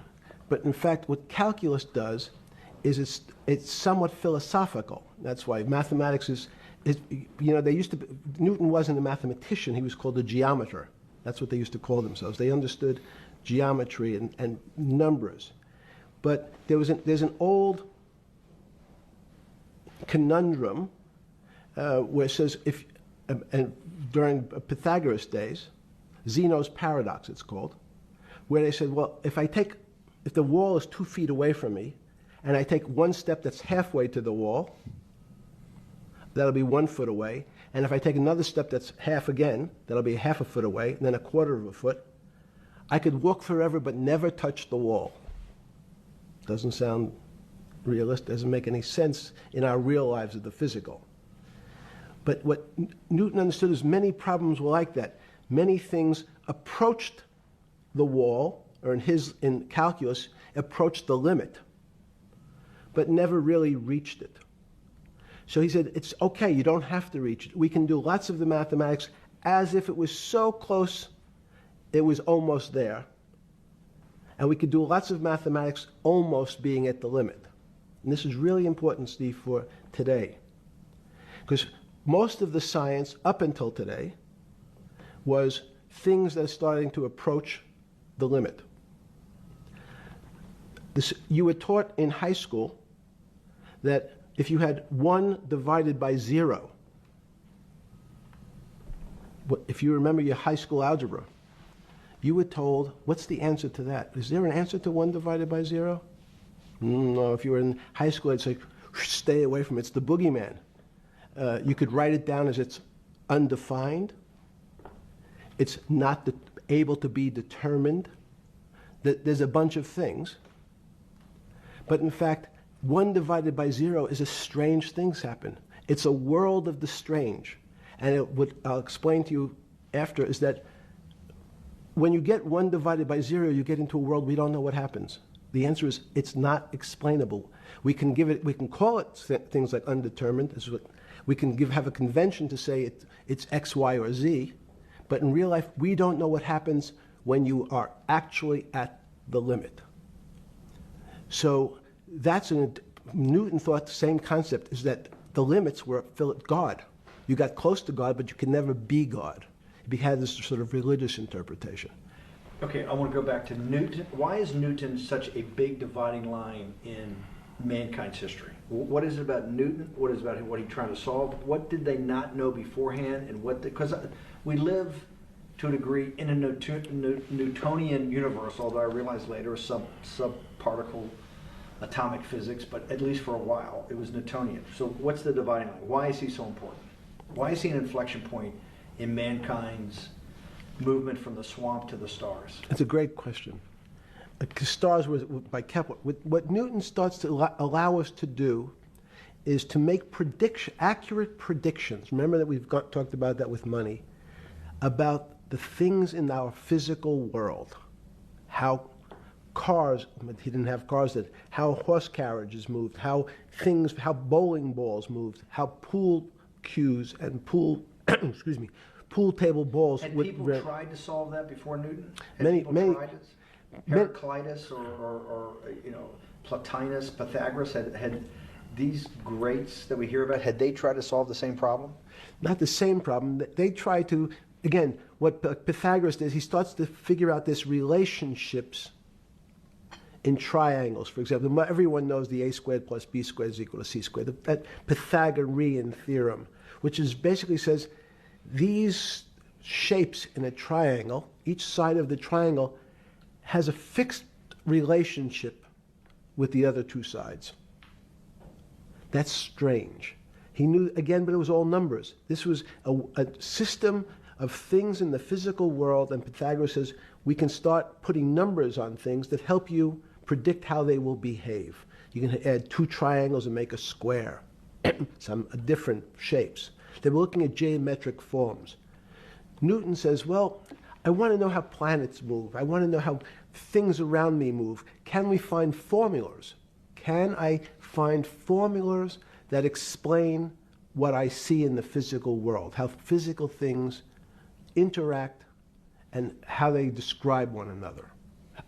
Again, the fact that two things, two solid masses, for some very strange, unknown reason, unknown today, attract one another, no matter what they are. People have seen the experiment. You hang something, two little metal balls from a string, and they move towards each other. In fact, they move towards each other was very specific. So when you drop the ball to the floor of this room, Newton says, in fact, the room came up a bit to meet the ball. The room moved. It's imperceptible. You can't really perceive that motion, but they attracted each other with certain ratios. So he started to be able to measure things in the physical world. And that was great advances. It also, now you wanted to move very quickly.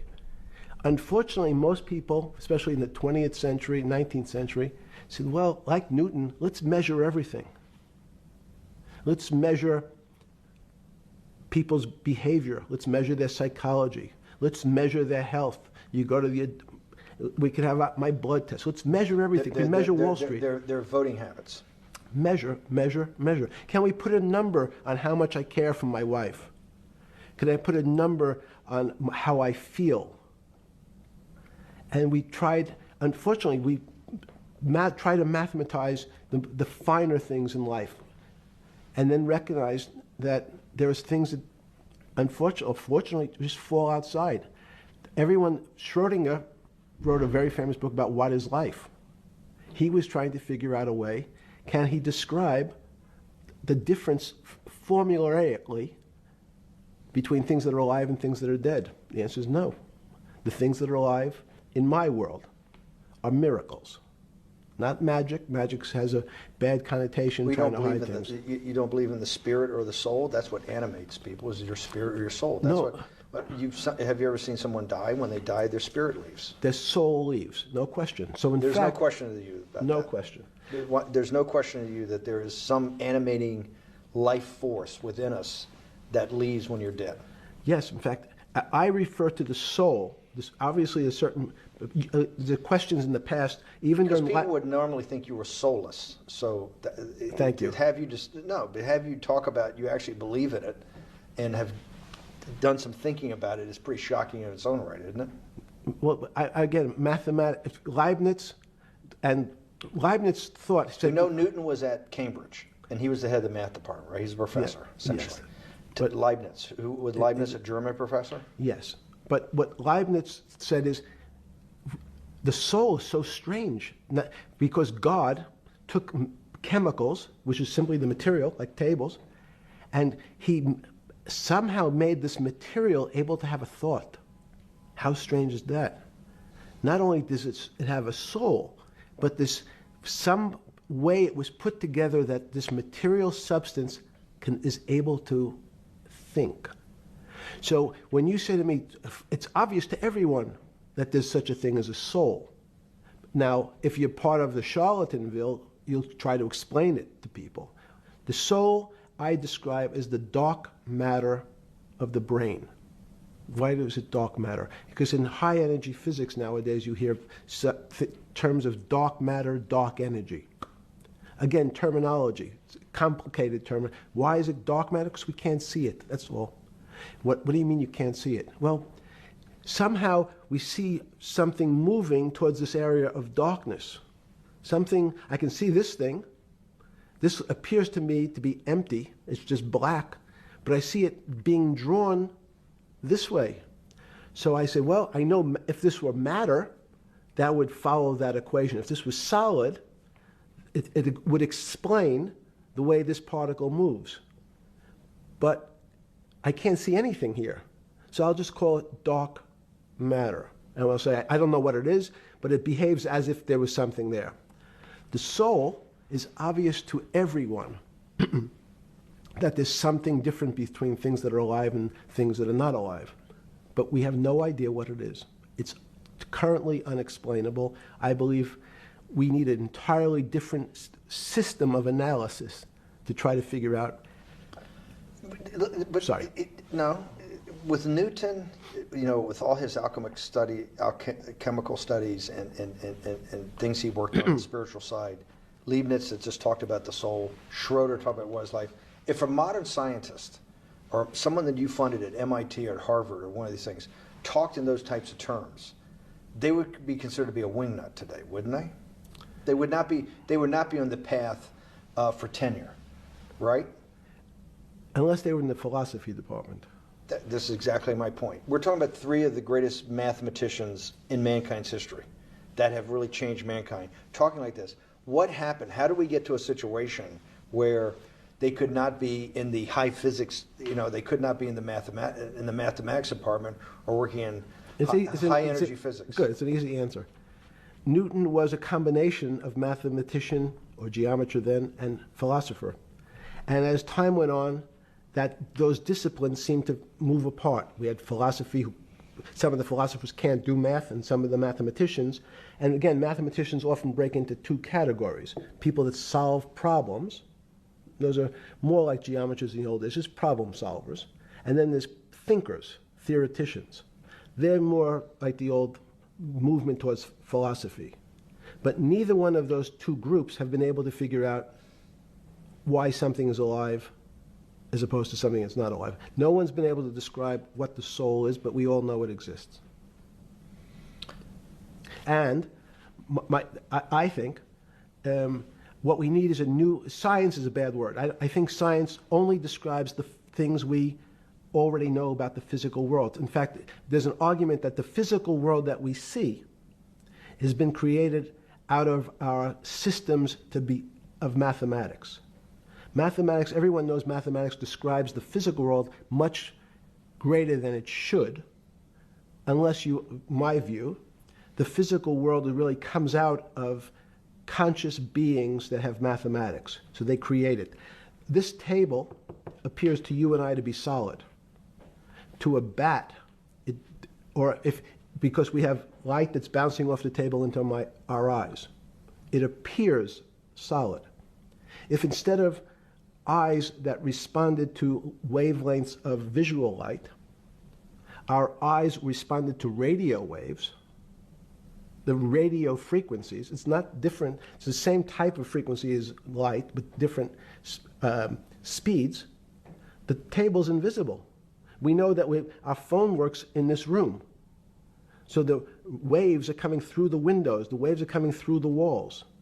So the walls are invisible to that type of radiation, that type of energy. The walls I can see them because my eyes, a physical system determines that the walls are there. You, with Murray Geldman, you founded, or were the original donor, and had the idea of Santa Fe Institute. In 10 or 15 years later, that effort to study the complexity of systems mathematically. Yes. It's a total failure. Yes. A total failure. Total failure. Why is that? It's the failure of science because, in fact, if to some extent science doesn't describe romance. I don't know why I'm attracted to somebody. I don't know. People are attracted to each other, and everyone has the same feeling. They've seen someone walk in the room, and they say, "Oh, that person gives me a creepy feeling." Science has tried to describe. Science doesn't describe what creepy feelings means. They just know it's a creepy feeling. I think women as I said the last time, have an intuitive sense. What is intuitive? They have intuition, they have feelings, and they're able to deal in the realm of things that men, especially men like myself, find unexplainable. They have women have intuition, men see things a bit differently. Men want to measure everything. Women are not really that interested in measuring. In what you're saying in macro terms, you actually think science, mathematics, maybe ultimately technology is moving to that more intuitive? I think science and math are old-fashioned. And unfortunately, people are still taught that they have to learn algebra in school and certain things in school, as opposed to learning to have an emotion. Is this what Larry Summers was trying to get at? Maybe he didn't say it perfectly enough, but what he was trying to get to in that system, the systems we study today, the way mathematics is either taught or understood, that women just haven't gotten up to the highest realms of engineering or physics or mathematics because of that, and you're actually implying that there's a either new branch of science, or we've hit an inflection point like in Newton that's going to go in a Newton took mankind in a different direction because he was able to measure. Then you had subatomic, non-Newtonian physics later. Are you saying that you think there's another developing field that's coming up that may take us, I don't know how many decades to get our hands around, but that's what's evolving out of this? Yes. Yeah. In fact, I think that mathematics, it's not the end of science. Every year someone says it's the end of, we can't discover everything. There's lots to discover with relationship to the physical world, but we know a lot already. In respect to the unexplainable world, we almost know nothing.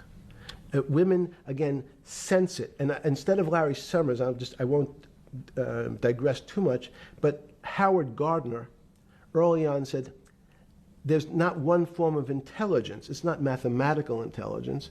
There's emotional intelligence, this kinesthetic intelligence. There's this argument that I reject that black people are less intelligent than white people. It's not true.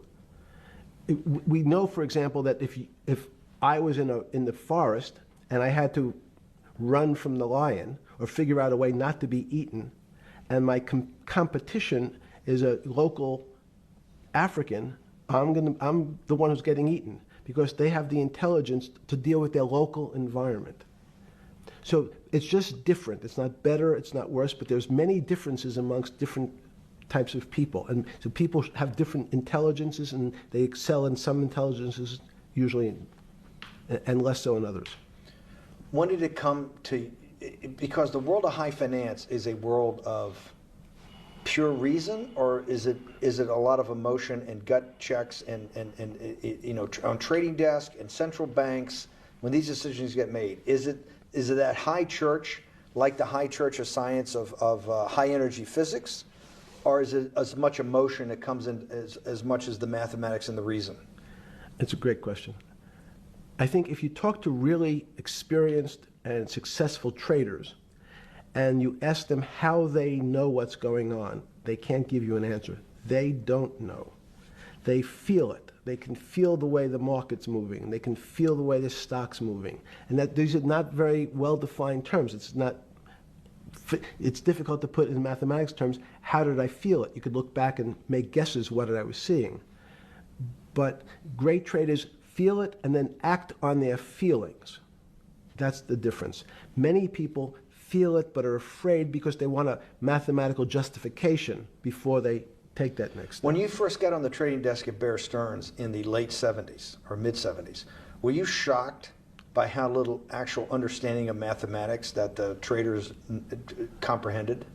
Yeah, well, again, we had a Texas Instrument calculator. Most stockbrokers, especially before 1975, if they were good stockbrokers, could add. That's about it. They could multiply. If you could multiply, you were already in the top 15% of stockbrokers. Stockbrokers simply meant there's a story. When I went to the first person, I had no money, and I said, "How much money do you make a year?" And he said, $400,000. I said, "Impossible. I'm making $10,000." That's probably more than your family had made in its entire existence. Yes. And he makes it in a year. I said, "What do you do?" And he said, it's too complicated for you to understand, which is what the main thrust of Wall Street people, they want to tell you it's too complicated. Because if you understood that that person was simply, he had a brother-in-law, in fact, in this case, who ran the pension fund at General Motors. His brother-in-law would call him and say, buy 1,000 IBM. He'd hang up the phone, he'd write it out on a ticket and walk it to a window. That was his entire skill set. Hello, write what my brother-in-law says, walk it to a ticket window. Give me an example when you were on the trading desk in the early days of Bear Stearns of a time that you felt either complete uncertainty or you saw total panic, where people, something was happening that people couldn't foretell and that they were like in an airplane cockpit where it's going wrong. Walk us through that. In 1978, I think it was, across the news wires, there had been a collapse of the currency in Thailand.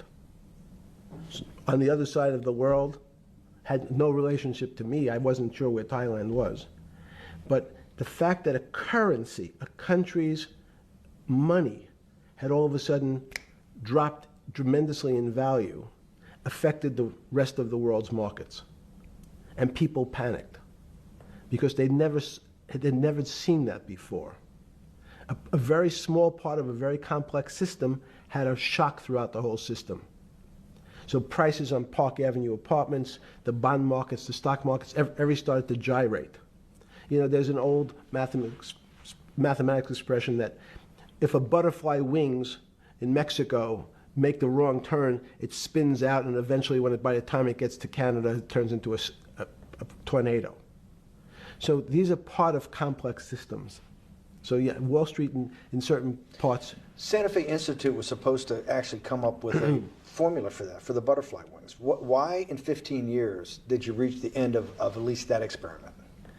Every attempt to, that's why it's so exciting now, because I think certain people are starting to realize that there's so many things that are unexplainable that we have to think about them differently. Music is a great example. It's a common man's example. You know, when you hear a certain song, it makes you feel a certain way. How does it do that? We don't know. We can't mathematize it. And even that music, Steve, nowadays we compress music. When you have a violin, it's compressed onto your iPhone. So what does compression mean? I'm taking lots of information and I'm cutting it into lots of pieces and squishing it together. And when I squish it or compress it, I have to take out lots of pieces, but I say that they're not very important pieces. It's those pieces that we take out when we compress data, to me, are the most interesting parts of life. You just said a while ago, part of this new search for science may go back to when people were actually talking about a soul, and you said there's no doubt in your mind that there is a soul. Describe for me what you mean by that. What do you mean by soul? What do you mean soul different than the physical analog body that we're seeing on film right now? It's difficult to describe in words. I mean, I'm not a poet. Poems get a little closer to what that really means. But even the concept of what is life becomes complicated when you deal with plants and seeds. Is a seed alive? I don't know. Certain people would say, no, it's dead. When you're a banana, one of my favorite examples is the banana that's sitting on the countertop in your kitchen today. Is it alive or dead? What do you think about human life? What is human? Tell me about human life. But your banana is alive. That banana is breathing. It's on your. You say that's impossible, Jeffrey. No, it's not. Is the banana conscious?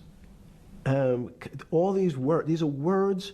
So everyone's trying to fit a very complicated concepts into a very small box called conscious or alive. These don't fit in that way. So if you put your banana in a bag and put another fruit in with it, the fruit ripens faster because the banana breathes with it. We don't understand most of those things. So you asked the big question. Sorry. You talk about the life. What about human life? What about it? Tell me what do you think? What do you think human life is? It's a miracle. It's a miracle. And when I say miracle, I can't explain it, and I make no attempt to explain it at the moment. We don't know how to think about it. And anyone, again, another one of the Feynman quotes when he was talking about quantum physics, he said, anyone, Jeffrey, who says they understand quantum physics and quantum mechanics and quantum behavior, you know they're lying. Let's talk about it. That's post-Newtonian. Talk about what's the difference, who founded quantum mechanics, why is quantum mechanics taking Newtonian physics and taking it to the next level? It forms a much broader category. Let's go back to this desk. You use the thing of Newton using this desk. Why can't Newton's theory explain everything? Why did subatomic quantum mechanics or quantum physics have to come in to explain this? Well, so let's go right back to square one. Why is it called quantum physics? So quanta is a word that simply means packet, small amount. So it's quantized. So we recognized, when we recognized that this table appears, another very complicated word, solid to us, it's really made up of molecules or atoms. And atoms, we've given lots of names to what some of the behaviors. If you were in school, when you and I were in school in the 50s, the model was a little center thing in the middle, and an electron went around and around it. It was seen as a ball that went around and around it. And as we started to look at, say, well, let's see what this ball looks like. I want to be able to examine that little thing called an electron. We found that there was nothing there. There wasn't the thing. It was simply a cloud of energy that we can call an electron. So we already started to see mysterious things as we go into very super small quantities, quantum physics. So quantum physics started to go into the very small, and at very small distances, we see things that we can't explain. We just cannot explain. How am I doing on time? 4 minutes. Fine. And to summarize, no, sorry. Let's go back to human life. When do you think human life starts? It's not these. So you see, this is the question. You're asking me to measure something again. It's the disease. It can't be measured. You just hate making commitments. That's why I'm not married. I'm peeling this onion back a layer at a time. All your bullshit and happy target can't be measured like that. Is that to say measure it's a commitment. You don't even like a commitment when you answer a question. I don't. As they say in golf, commit to the shot. I don't know what it means to be measured.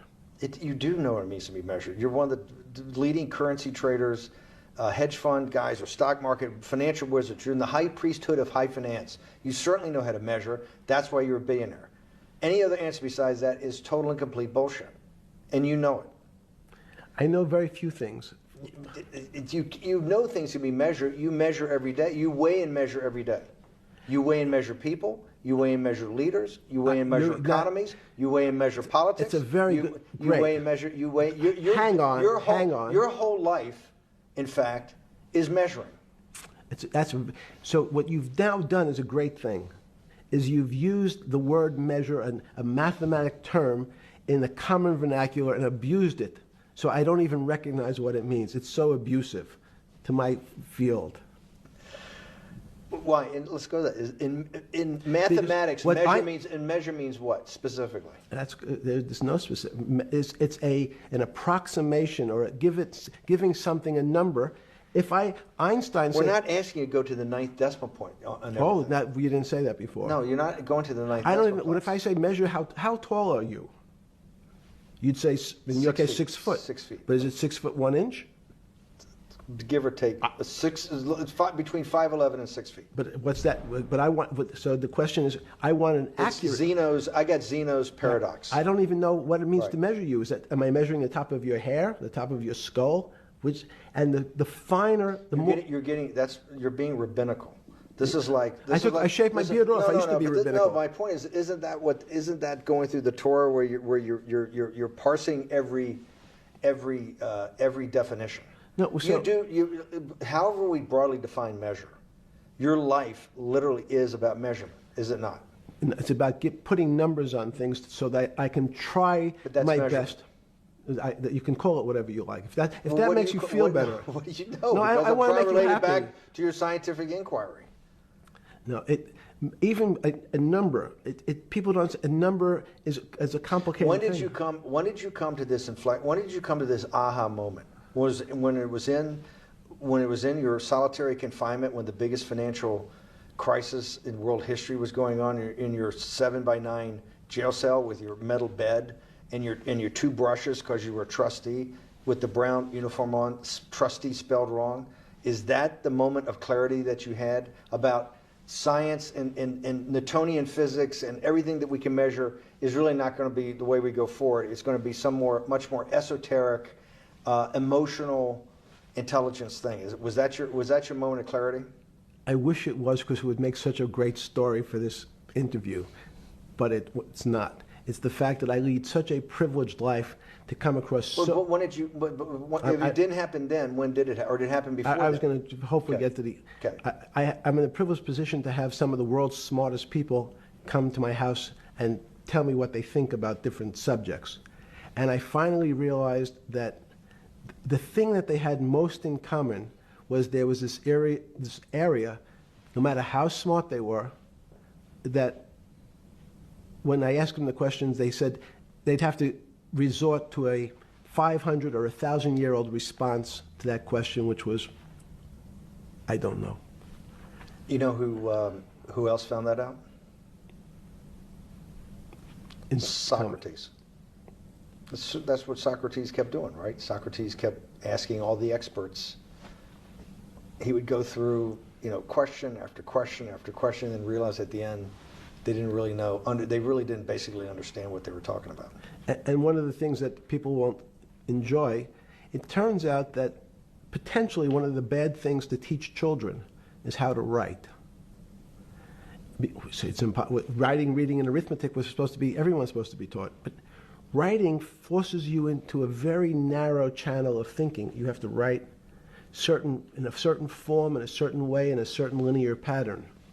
So your thinking becomes somewhat narrow. The reason I brought up writing is one of the recent discoveries of mine with respect to Socrates, Plato, and Aristotle is they never wrote anything. They spoke, and people around who could write wrote. Socrates could think. So that was... Jesus of Nazareth was the same way, right? Never wrote anything. I thought he was a carpenter. He was a carpenter. But didn't he need like a little carpenter's tool? I don't want to get that. But at least his written record. Right. One last thing. Sure. Thank you for having me to your house.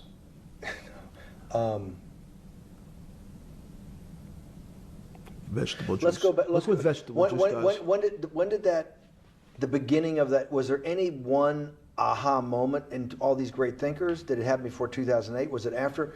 That came up over, I know, many years, but when did you actually realize, hey, something new's got to be developed? Yeah, that's great. Is that because again, I'm privileged enough to have people around me who've given lots of philanthropic gifts to institutions of higher learning, and when I said the impact, how do you judge the impact of your giving?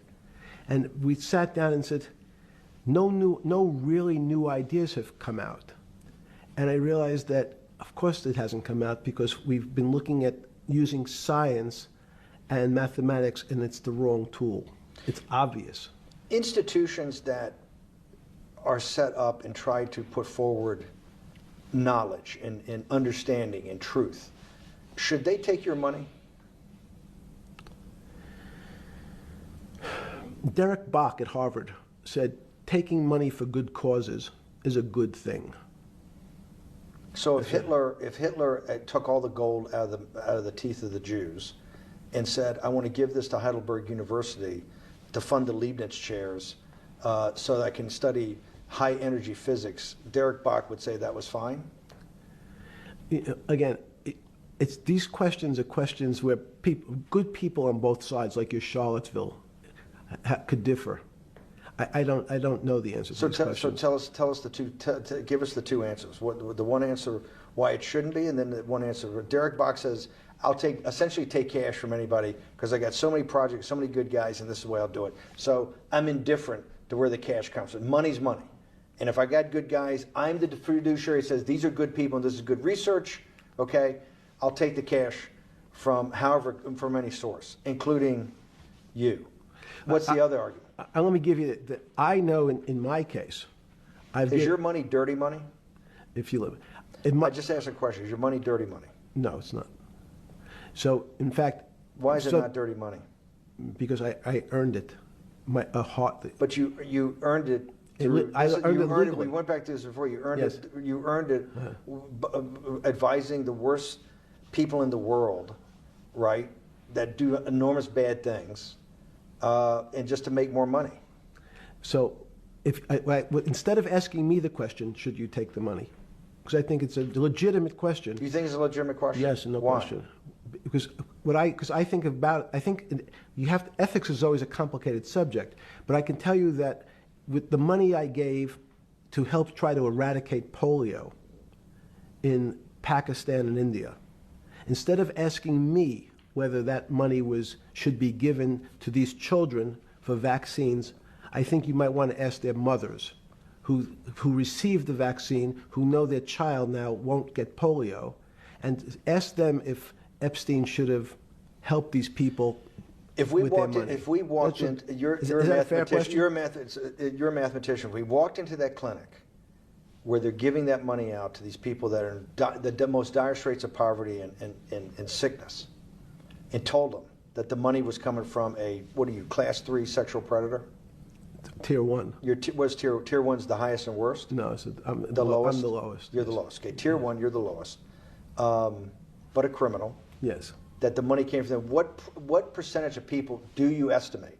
I understand you don't like probabilities. Do you estimate would say, I don't care, I want the money for my children? I would say everyone said, I want the money for my children. Did they know where the money came from? I think if you told them, if I told them the devil, 100%. the devil himself. The devil himself said, I'm going to exchange some dollars for your child's life. Do you think you're the devil himself? No, but I do have a good mirror. It's a serious question. Sorry. Do you think you're the devil himself? I don't know. Why would you say that? Because you have all the attributes. You're incredibly smart. You remember the devil is somebody the devil knows. Smart? The devil's brilliant. You read Milton's Paradise Lost. No, the devil scares me. Satan is at the number 1 or 2 archangel, and the reason he goes to hell and leads the rebellion is because he can't be the top guy. And his thing is, I'd rather reign in hell than serve in heaven. I saw that in a movie once called American Dharma. I don't remember who said it. Okay, we have to go. Okay, good. Okay. That was good.